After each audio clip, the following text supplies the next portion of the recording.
Quando Renata me mandou o convite de casamento, confesso que demorei a acreditar. Não pelo casamento em si, mas por ela ter me incluído. Eu era o erro da família, a vergonha silenciosa. Fiquei olhando aquele envelope dourado por longos minutos. Era elegante, frio, com meu nome escrito errado, Carmila. E mesmo assim, chorei. Vai entender. Renata sempre foi a estrela. A filha bonita, inteligente, obediente. E eu? Eu era a que engravidou aos 18, largou a faculdade e servia café num canto de São Paulo. Minha mãe, Helena, nunca perdoou o que chamo de vida real. Ela dizia que Lucas foi meu castigo por ser impulsiva. Nunca o chamou de neto. Nunca trouxe um presente. Lucas, meu filho, tinha 7 anos e era mais maduro que muito adulto.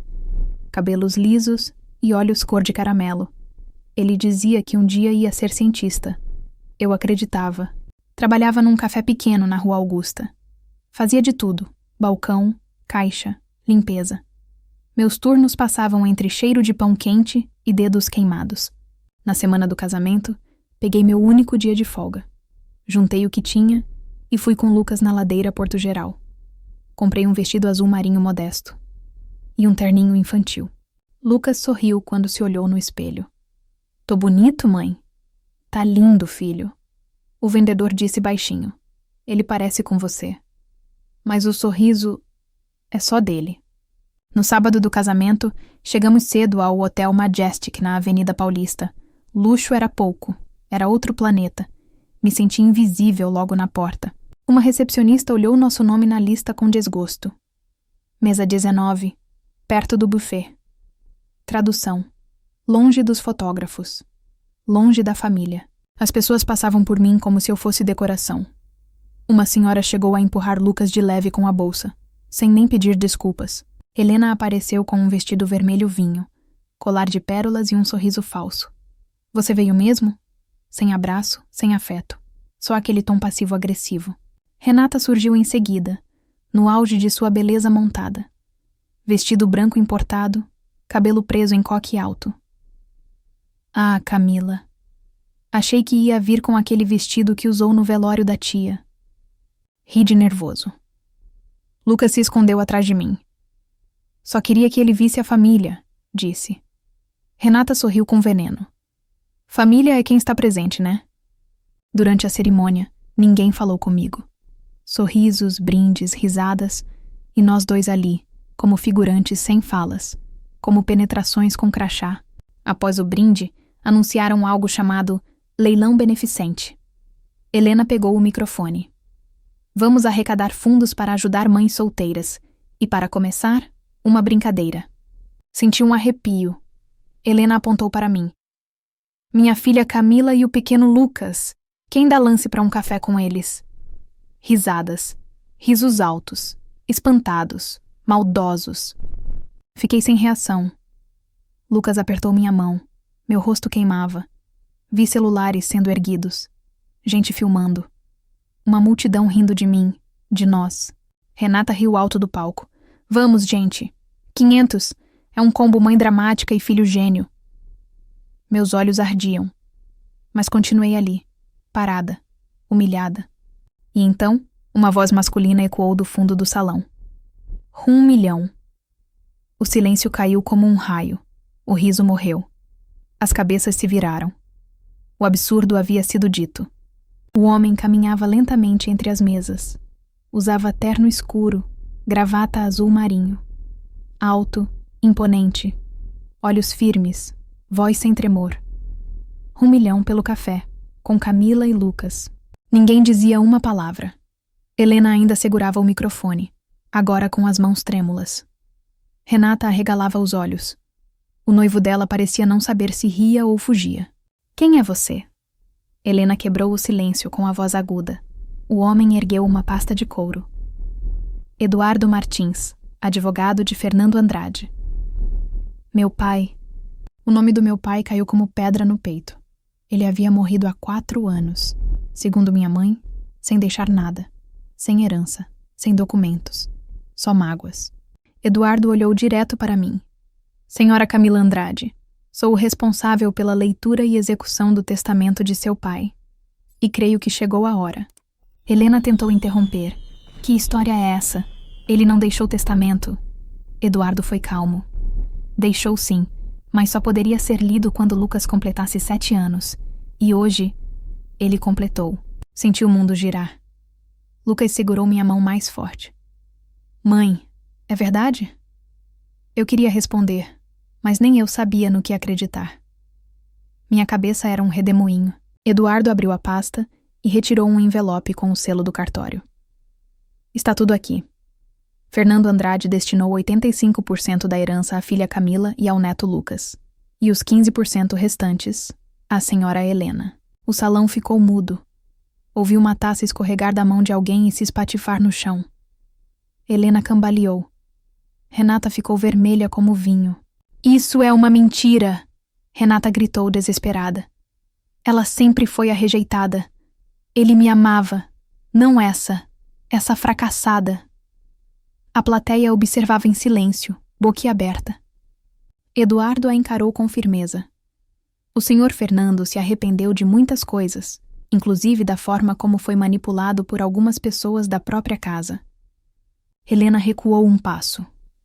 Ele estava doente quando morreu. Isso aí é golpe. Eduardo respirou fundo.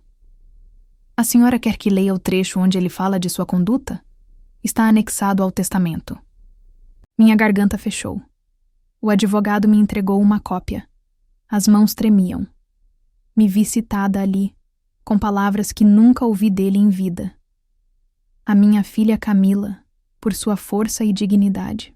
Renata avançou até mim e arrancou o papel. Isso é armação. Você armou tudo isso para se aparecer no meu casamento. Ela estava fora de controle. Lucas se assustou. Chorou. O noivo de Renata tentou segurá-la, mas ela se desvencilhou.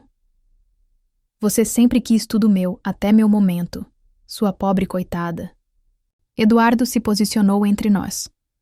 A senhora está cometendo desacato. Isso aqui é oficial. E essa mulher que está sendo humilhada é a verdadeira herdeira do patrimônio Andrade. A plateia começou a murmurar. Alguns convidados se levantaram. Uma senhora comentou em voz alta. Ela nunca teve culpa. Sempre foi tratada como empregada da própria família. Renata se virou para a mãe. Você sabia disso? Sabia desse testamento? Helena se calou. Pela primeira vez vi pânico nos olhos dela, mas não respondeu. A raiva no rosto de Renata virou mágoa. Você mentiu até para mim? Helena tentou tocar o braço dela, mas Renata se afastou. Você destruiu a vida da gente. E eu ali parada, segurando Lucas no colo, assistindo tudo desabar como um castelo de cartas. Pela primeira vez, as pessoas olhavam para mim sem desprezo. Olhavam com respeito. Eduardo ergueu os documentos, chamando a atenção de todos novamente. Se os senhores desejarem verificar a autenticidade, temos o selo do cartório, a assinatura do juiz e testemunhas vivas. Uma senhora elegante se levantou do canto direito do salão. Eu fui testemunha. Fernando me contou tudo na varanda da casa de Campos do Jordão, 3 meses antes de partir. Era Dona Elisa, vizinha antiga da minha infância. Eu me lembrava dela, sempre carinhosa comigo enquanto Renata a ignorava. Ele estava lúcido e arrependido, completou firme. A multidão começou a se dividir em murmúrios, e notei olhares se voltando para mim com uma mistura de surpresa e admiração. Pela primeira vez, eu não era invisível. Helena sentou-se, cabisbaixa. Seu rosto envelheceu 20 anos em poucos minutos. Renata, no entanto, ainda tentava resistir. Então vou embora. Esse é o meu dia. Eu sou a noiva. Lucas se escondeu atrás de mim, assustado. A tensão no ar era insuportável. Eduardo colocou a mão no meu ombro. Camila, você tem o direito de sair daqui agora, mas também o direito de ficar. Olhei para meu filho. Vi nos olhos dele a dúvida, mas também a esperança. Eu respirei fundo. Eu vou ficar. Não tenho nada a esconder. E meu pai também não teria vergonha de mim. Os convidados começaram a bater palmas, timidamente no início, mas logo o salão inteiro ecoava com aplausos. Eu não esperava isso. Chorei, sem conseguir segurar. Renata se levantou abruptamente e correu para fora. Helena tentou segui-la, mas Eduardo a impediu. A senhora terá tempo para refletir e para se explicar em juízo, se necessário. Naquele instante, percebi que eu havia virado uma página da minha vida. A dor da rejeição ainda estava ali, mas junto com ela vinha uma força nova. Eu era filha de Fernando Andrade. Após o tumulto, o gerente do Hotel Majestic me conduziu até uma sala reservada. Senhora Camila, lamentamos profundamente o ocorrido. Se precisar de algo, estamos à disposição. Eduardo me acompanhou. Há muito mais que você precisa saber. Seu pai deixou cartas. Uma delas especialmente para você, e outra para o Lucas. Meu coração disparou. Ele sabia que eu tinha um filho? Eduardo sorriu levemente. Ele soube no fim, e disse que isso o salvou, que teve esperança por causa disso. Abriu o envelope com mãos trêmulas. A caligrafia era dele. Minha filha, perdoe-me por não ter te defendido antes. Fui fraco, cego pela manipulação. Mas nunca deixei de te amar. As palavras me rasgavam por dentro. Você foi a única que me olhava como pai, mesmo quando eu não merecia. Cuide do seu menino. Ele é sua redenção e meu legado. As lágrimas caíam, silenciosas. Lucas estava no colo de Eduardo, ouvindo sem entender tudo, mas compreendendo que algo grande estava acontecendo. O vovô me deixou uma carta também. Entreguei o envelope pequeno a ele. Lucas leu com dificuldade. Oi, campeão. Vovô queria te conhecer, mas vai cuidar de você de longe, tá? Seja forte como sua mãe. Ele sorriu. Ele me chamava de campeão. Meu coração se apertou. Eu não tive o pai que precisava, mas talvez meu filho ainda pudesse sentir o amor do avô. Eduardo abriu outra pasta. Há uma propriedade em Campos do Jordão. Seu pai queria que fosse sua. Um lugar de recomeço. Podemos visitá-la quando você quiser. Por um momento, imaginei a vida longe do café abafado, da solidão em São Paulo, da frieza da minha mãe. Um lar verdadeiro. Pela primeira vez, a ideia de recomeçar não parecia tão impossível. Naquela noite não voltei para casa. Fiquei hospedada em um quarto reservado pelo hotel, por sugestão de Eduardo. Lucas dormia tranquilo, abraçado ao envelope da carta do avô. Sentei na poltrona diante da janela e fiquei olhando São Paulo acesa. Tanta gente correndo, vivendo, e ali estava eu, finalmente parando, respirando, processando tudo. Na manhã seguinte, Eduardo voltou cedo. Trazia café e mais documentos. Camila, precisamos registrar oficialmente a leitura do testamento. Podemos agendar no cartório amanhã? Concordei com um gesto. Ainda estava anestesiada. Renata e Helena, elas vão contestar? Provavelmente. Mas seu pai foi claro, e tudo foi registrado conforme a lei. Antes de sairmos, recebi uma mensagem de Clara, a amiga que trabalhava comigo no café. Camila, o que foi aquilo ontem? Você tá nas redes, nos sites, todo mundo viu. Fui até o celular e digitei meu nome no Google. Ali estava. Noiva humilha irmã e sobrinho em leilão, mas evento vira palco de revelação de herança milionária. O vídeo mostrava o exato momento em que Eduardo interrompia tudo e oferecia 1 milhão. Mostrava minha expressão de choque. E Lucas, pequeno, escondido atrás de mim. Não sei se quero toda essa exposição, Eduardo assentiu. É compreensível, mas veja por outro lado. Você conquistou algo importante, inspirou pessoas. Fomos ao cartório no dia seguinte. O tabelião leu o testamento em voz alta, com cópias para todos os advogados. Nenhuma cláusula deixava margem para dúvida. Ao sairmos, Eduardo disse: Camila, você gostaria de ver a casa de Campos agora? Podemos ir só nós 3. É importante que você conheça o que é seu por direito. Aceitei. Coloquei Lucas no carro e partimos. Durante o caminho, ele perguntou: Mãe, por que a vovó não gosta da gente? E aquela pergunta me atravessou como uma flecha. Tentei explicar da forma mais leve possível. Tem gente que se machuca por dentro, e ao invés de curar, machuca os outros. Mas isso não é culpa sua, nem minha. Campos do Jordão era mais bonito do que eu lembrava. Eduardo estacionou em frente a uma casa de madeira cercada por hortênsias. Seu pai mandava flores toda a primavera. Abri o portão com mãos trêmulas. A madeira da varanda estalava sob meus pés. Ao entrar, senti o cheiro de eucalipto e café antigo. A lareira ainda guardava cinzas. Lucas correu para os fundos, gritando: "Tem balanço, mãe? Tem árvore com casa em cima?" Sorri. Era como se o lugar estivesse esperando por nós. Na parede da sala, fotos emolduradas. Meu pai mais jovem, comigo no colo. E do outro lado, um quadro meu, aos 10 anos, pintado à mão. Ele me via, mesmo em silêncio. Sentei no sofá, sem forças. Eduardo se aproximou com cuidado. "Camila, tudo isso é seu agora. Mas mais do que bens, seu pai queria que você tivesse paz, amor, justiça." "Você acha que um dia eu vou perdoar a minha mãe?" Perguntei. Ele ficou em silêncio por um instante. "Acho que o perdão não é um presente para ela. É uma liberdade para você." As palavras ficaram em mim, como semente que germina devagar. Lucas trouxe uma flor amarela e colocou na minha mão. "Para você, mamãe, porque você é bonita quando sorri." Abracei meu filho e chorei de novo. Mas dessa vez, não era dor. Era alívio. Era amor. Era uma promessa para mim mesma. Eu jamais repetiria a história da minha mãe. No dia seguinte, recebi uma ligação do advogado de Helena. Ela havia dado entrada em uma ação judicial para contestar o testamento. Renata também. Eu já esperava.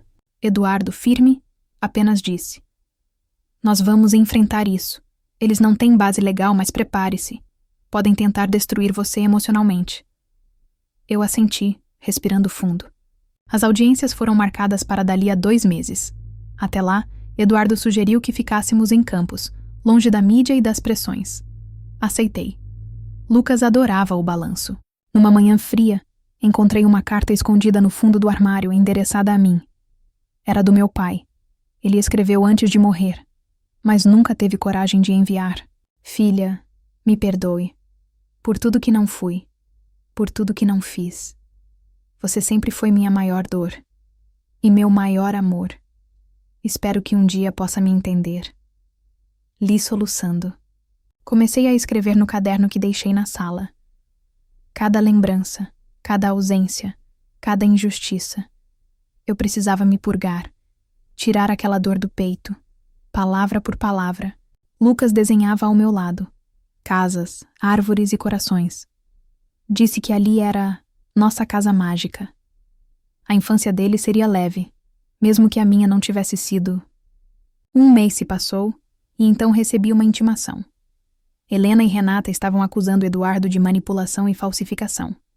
Diziam que ele forjou o testamento. Fui chamada para depor. Era a primeira vez que eu enfrentaria minha mãe e minha irmã em público, depois do casamento. As câmeras estariam lá. A mídia adorava drama. Eduardo me treinou. "Camila, conte sua verdade. Não ataque, não se perca. Apenas seja quem você é. Isso será suficiente." E pela primeira vez, eu acreditei nele. No tribunal, ao entrar na sala, Renata me lançou um olhar de desprezo. Helena nem me olhou. A advogada delas era experiente, fria, e sorria como quem já venceu. "Senhora Camila Andrade, é verdade que o senhor Alberto Martins nunca lhe deu nada em vida?" "É verdade." "Então por que ele deixaria tudo a você na morte?" Respirei e respondi. "Porque ele teve medo. Porque acreditava mais nas mentiras da minha mãe do que em mim. Porque era um homem fraco. Mas me amava, e provou isso no fim." O juiz observava em silêncio. A sala inteira em silêncio. A repórter da Jovem Pan, presente no fundo, anotava tudo. Cada frase parecia ecoar por mais do que paredes. Então Eduardo apresentou uma gravação. Uma confissão do pai, registrada em vídeo 3 semanas antes de falecer. Nele ele dizia: "Minha herança é minha forma de redenção." Helena se levantou vermelha. "Isso é montagem, ele não tinha nem voz direito." O juiz ordenou silêncio. A perícia confirmou. O vídeo era autêntico. A voz, inquestionável. No corredor, Renata me confrontou. "Você destruiu a nossa família." "Não, Renata. Eu só deixei de aceitar ser o capacho dela. E você sempre foi cúmplice disso. A sentença saiu 3 dias depois. O juiz confirmou a legalidade do testamento. Helena perdeu a ação. A imprensa noticiou. Filha rejeitada vence na justiça e herda a fortuna. Recebi mensagens de desconhecidos. Mulheres dizendo que também haviam sido silenciadas, apagadas pelas próprias famílias, que minha coragem lhes dava força. Naquela noite, escrevi no meu diário. Hoje eu renasci, não pelo dinheiro, mas porque olhei no espelho e vi alguém inteira, pela primeira vez. Eduardo me convidou para jantar em um restaurante discreto na Vila Madalena. Disse que era hora de pensar no futuro, agora que o passado tinha sido finalmente enterrado. No jantar, ele segurou minha mão com gentileza. Camila, você não precisa mais lutar sozinha. Se permitir ser cuidada não é fraqueza. E eu chorei em silêncio. Lucas adorava Eduardo. Brincavam de cartas e bolavam histórias malucas com dragões e juízes. Meu filho estava feliz. E pela primeira vez, eu também. 1 mês depois, Helena vendeu o apartamento onde morava e se mudou para Portugal. Disse a um jornal: minha filha virou as costas para mim. Que seja feliz com o dinheiro. Renata tentou virar influencer. Comprou seguidores e fez vídeos falando de superação. A internet não perdoou. A repercussão do leilão ainda a perseguia. O Hotel Majestic nunca mais foi o mesmo. Muitos se recusaram a reservar festas após o escândalo. Dizem que a energia do salão mudou desde aquele casamento. Certo dia, ao buscar Lucas na escola, uma mulher me parou. Você é a Camila do caso da herança, né? Sua história me fez procurar minha filha. Obrigada. Nos abraçamos. Comecei a escrever um livro. Eduardo sugeriu o título, Leilão de Sangue. Cada página era uma cicatriz que eu transformava em palavra, uma dor que virava liberdade. Recebi um convite para participar de um podcast famoso. Relutei, mas aceitei. Contei tudo. O abandono, a rejeição, o dia do leilão, a virada. O episódio viralizou. A apresentadora chorou ao vivo. Você me fez lembrar da minha mãe. Também fui a filha esquecida. Obrigada por dividir sua verdade. Eu a abracei, de alma aberta. Lucas passou a dizer para os amigos que a mãe dele era escritora famosa. Ria quando falavam que ele era herdeiro. Herança mesmo é a coragem dela, ele dizia. A editora me ligou. Queriam lançar o livro internacionalmente. França, Portugal, Estados Unidos. Mal sabia que minha dor cruzaria oceanos. Mas nem tudo eram flores. Comecei a receber ameaças anônimas. E-mails dizendo que eu tinha destruído vidas, que deveria ter morrido junto com o pai. Eduardo rastreou o IP. Partia do antigo e-mail de Renata. A polícia investigou. Ela negou, mas as provas eram claras. Tentou apagar tudo, mas era tarde demais. Renata foi condenada por calúnia e perseguição. Respondeu em liberdade, mas sua imagem pública despencou de vez. Os seguidores sumiram. Os contratos evaporaram. Na última audiência, ela olhou para mim e disse: Você venceu, mas perdeu a irmã. Eu respondi: Eu nunca tive. E saí de cabeça erguida. Com a parte da herança que não doei, abri um café. O Doce Retorno, no bairro da Liberdade. Empreguei mães solo, mulheres invisíveis, como eu já fui. O café virou refúgio de histórias. Cada mesa, um desabafo. Cada xícara, um abraço. Fiz do meu passado um lar para quem também só conhecia rejeição. Lucas desenhou o logo. Uma mulher de braços abertos segurando um menino. É a gente, mãe. Eu pendurei o desenho na entrada. Todo cliente via ao chegar. Hoje, ao olhar para o espelho, vejo uma mulher ferida, sim, mas de pé. Uma mãe que não foi comprada. Uma filha que resistiu. E um coração que escolheu não se apagar. O Doce Retorno apareceu numa matéria do SPTV. O jornalista se emocionou com a proposta. Disse que era um pedaço de esperança no meio da cidade cinza. Uma cliente me procurou após a reportagem. Tinha sido abandonada pelo marido com 2 filhos. Você me fez levantar da cama, ela disse. Obrigada por existir. Eduardo e eu começamos a construir uma vida juntos. Nada foi apressado. Ele respeitava meus silêncios, minhas pausas e minhas recaídas. Amor de verdade não grita. Recebi uma carta pelo correio com carimbo da Bélgica. Era de Helena.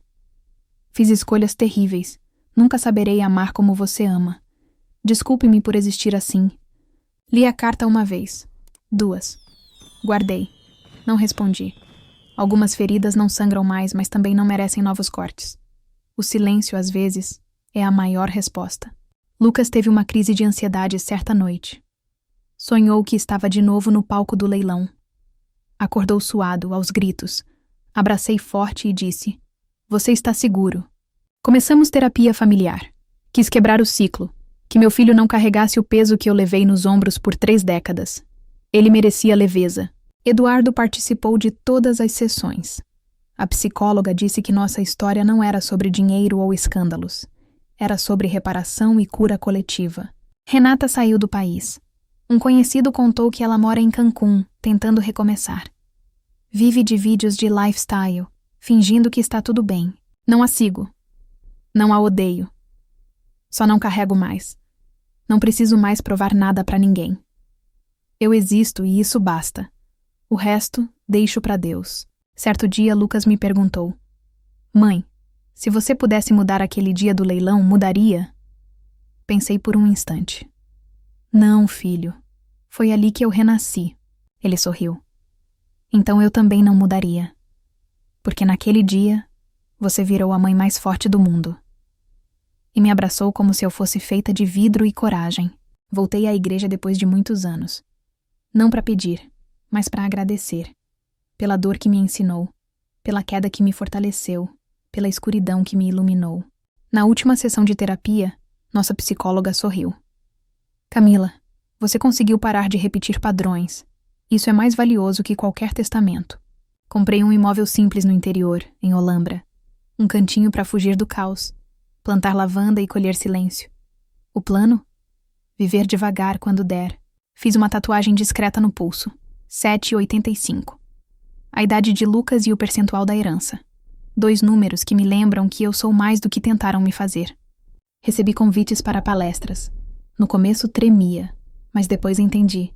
Minha voz era necessária. Era o grito de quem nunca foi ouvida. E agora era. Algumas mães choravam durante as falas. Outras apenas me abraçavam no fim. Eu ouvia sempre: "Você contou a minha história." E eu dizia: "Agora ela é nossa." Abri uma ONG com parte dos lucros do café. Filhas Invisíveis. Acolhemos mulheres rejeitadas pela própria família. Damos moradia, escuta, afeto e dignidade. Lucas ajuda nos finais de semana. Serve bolos, conversa com as crianças. Ele sabe. Nosso passado não foi bonito, mas o futuro é todo nosso. Na inauguração da ONG, Helena apareceu. O silêncio no salão era pesado, quase palpável. Ela olhou para mim, depois para Lucas e disse: "Vim para tentar reparar o que quebrei." Não foi fácil. As palavras ficaram presas na garganta. Mas algo em seu olhar dizia que, talvez, não fosse tarde demais para tentar. Eduardo segurou minha mão. "Você não está sozinha." E ali, naquele instante, senti que a luta valeu cada lágrima derramada. Renata enviou uma carta anônima à ONG pedindo perdão. Assinou só com uma inicial. Não quis resposta. Só queria aliviar sua própria culpa. Uma noite, Lucas me perguntou: "Mãe, o que é perdão?" Respondi: "É o presente que damos para nós mesmos, para não carregar o peso da mágoa para sempre." No fundo, eu sabia que não era só sobre perdão para elas. Era sobre minha libertação. Sobre renascer das cinzas e reconstruir a vida que sempre sonhei. A história do leilão virou um livro, uma palestra, uma rede de apoio. E mais importante, uma promessa: nunca mais permitir que ninguém nos leiloasse. Hoje, escrevo estas palavras para quem se sente invisível, rejeitado, silenciado. Saiba, sua dor tem voz, sua história importa, e sua força é maior do que imagina. Não importa quantas vezes tentem te derrubar, o que realmente importa é quantas vezes você escolhe se levantar. Eu me levantei. E você também pode. Esta é minha verdade, minha luta, meu renascimento. E a prova viva de que, mesmo nos momentos mais sombrios, a esperança encontra seu caminho.